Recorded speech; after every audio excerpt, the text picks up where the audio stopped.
Exploring Musk's proposal, can nukes warm Mars. नमस्कार दोस्तों, आपका स्वागत है साइफाई स्केप पर।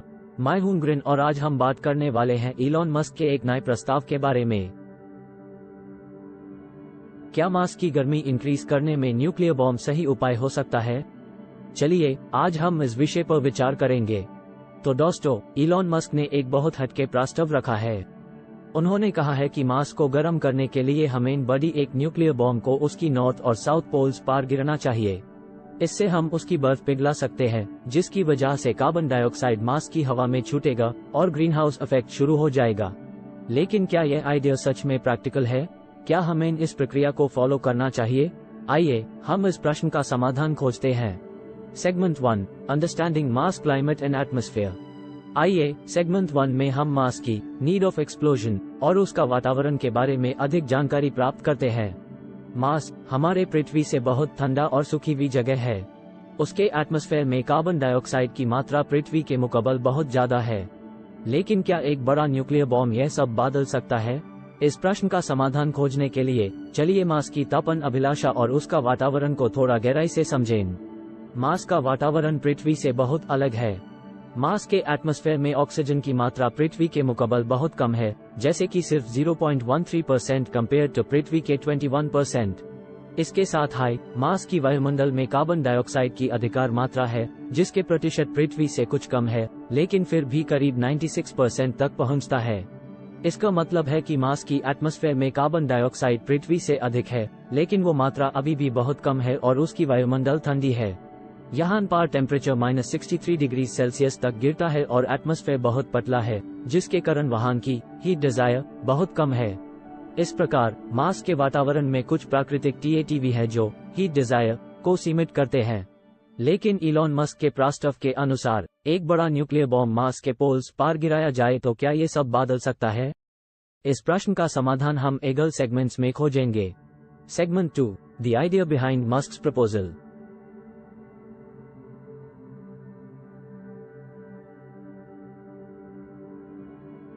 आइए सेगमेंट 2 में हम इलॉन मस्क के प्रस्ताव के पीछे की सोच पर विचार करते हैं।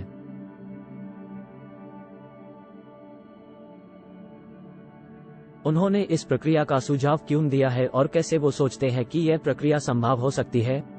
चलिए हम इसको समझें। इलॉन मस्क SpaceX के CEO और विजनरीज में से एक है। उनका सपना है कि हम एक दिन मार्स पर निवास कर सके।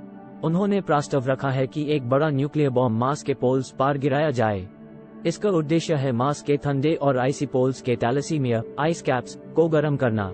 जब ये आइस पिघलेगी तब इससे कार्बन डाइऑक्साइड और गैसेस प्रवाहित होंगे, जिससे मार्स की वायुमंडल में ग्रीन हाउस इफेक्ट पैदा होगा और तपन अभिलाषा बढ़ जाएगी। उनका मानना है कि ग्रीन हाउस इफेक्ट की वजह से मार्स के एटमॉस्फेयर में अपूर्व परिवर्तन आएगा। इस परिवर्तन के बाद मार्स की हीट डिजायर बढ़ जाएगी और इस तरीके से मार्स में जीवन की संभावना भी बढ़ जाएगी। उनका प्रस्ताव बहुत ऑडेशियस है और दुनिया भर के लोग इस पर विचार कर रहे हैं। Segment 3, potential benefits and risks. Flat हम देखते हैं कि इस प्रक्रिया के फायदे और खतरे क्या होते हैं। इससे मार्स की हीट डिजायर कैसे बदल सकती है और क्या यह प्रक्रिया सही तरीके से काम करेगी? लेकिन साथ हाई खतरे भी हैं।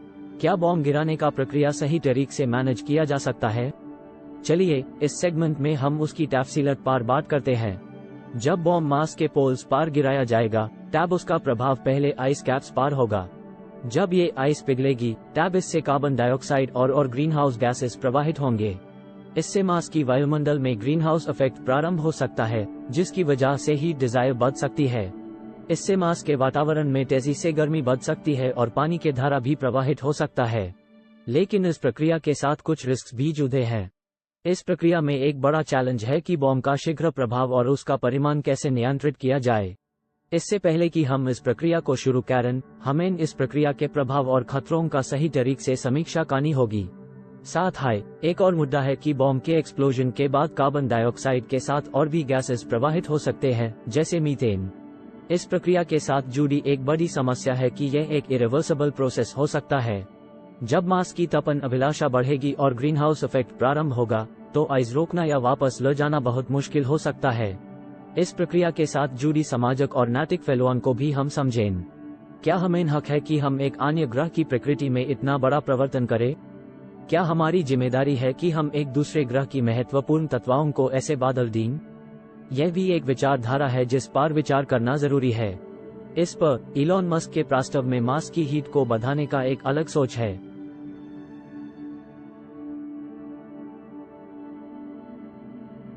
लेकिन इसके साथ साथ हमें इस प्रक्रिया के फायदे और खतरों को समझना भी जरूरी है। Segment 4, alternatives and ethical considerations. Mars को गर्म करने के लिए इलॉन मस्क के प्रस्ताव के अलावा वैज्ञानिक समुदाय और विशेषज्ञों ने भी कुछ विकल्पों पर विचार किया है। कुछ लोग कहते हैं कि हम एक नेचुरल प्रोसेस का इस्तेमाल कर सकते हैं, जैसे कि मार्स की एटमॉस्फेयर में कार्बन डाइऑक्साइड को बढ़ाने का प्रयास करना। इसके लिए हम मार्स पर कार्बन डाइऑक्साइड के घरेलू एमिशंस को बढ़ा सकते हैं। कुछ वैज्ञानिक समझने की कोशिश कर रहे हैं कि कैसे हम मार्स के वातावरण में कार्बन डाइऑक्साइड के बढ़ाने के नेचुरल तरीके खोज सकते हैं। इसके लिए और रिसर्च और इनोवेशन की जरूरत है। लेकिन इन विकल्पों को समझते हुए भी हमें मानवीय और नैतिक पहलुओं पर विचार करना जरूरी है। क्या हमें अपने आप को मार्स के सेवियर्स बनने का अधिकार है?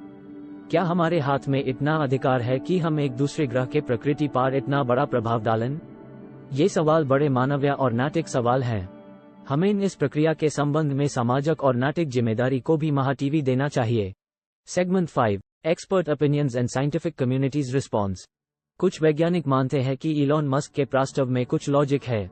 उनका कहना है कि मार्स को गर्म करके उसकी तपन अभिलाषा बढ़ानी और यूएसएमई जीवन की संभावना लानी एक प्रगति का कदम हो सकता है। लेकिन कुछ वैज्ञानिक भी हैं जो इस प्रक्रिया को लेकर थोड़े सवाल उठा रहे हैं। उनका कहना है कि मार्स के वातावरण को इतनी बड़ी परिवर्तन से पहले हमें उसकी समझ और अनुभव को ध्यान में रखना चाहिए।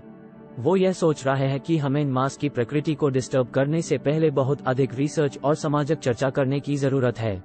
साइंटिफिक कम्युनिटी के नजदीक इस प्रक्रिया के लिए और अधिक वैज्ञानिक एविडेंस और एक्सपेरिमेंटेशन की जरूरत है।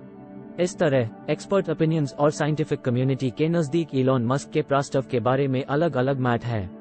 ये एक कॉम्प्लेक्स और चैलेंजिंग मुद्दा है जिसमें हमें वैज्ञानिक समुदाय, सामाजिक चर्चा और मानवीय सोच को जोड़ना जरूरी है। जब हम अपने आप को स्पेस एक्सप्लोरेशन और प्लानेटरी टेराफॉर्मिंग में इन्वॉल्व करते हैं तो हमें सामाजिक और नैतिक जिम्मेदारी को भी महत्व देना चाहिए। हमें ध्यान में रखना चाहिए कि हम किस तरह से अन्य ग्रहों के वातावरण और प्रकृति पर प्रभाव डालते हैं और क्या हमारी जिम्मेदारी है कि हम एक दूसरे ग्रह की महत्वपूर्ण तत्वों को इतना बड़ा बदलाव दें। धन्यवाद आप सभी का हमारे साथ बिताई इस समय के लिए। आपका सहयोग हमारे लिए बहुत महत्वपूर्ण है। मिलते हैं अगली बार, तब तक अपना ध्यान रखें और हमें अपने विचारों से अवगत करें।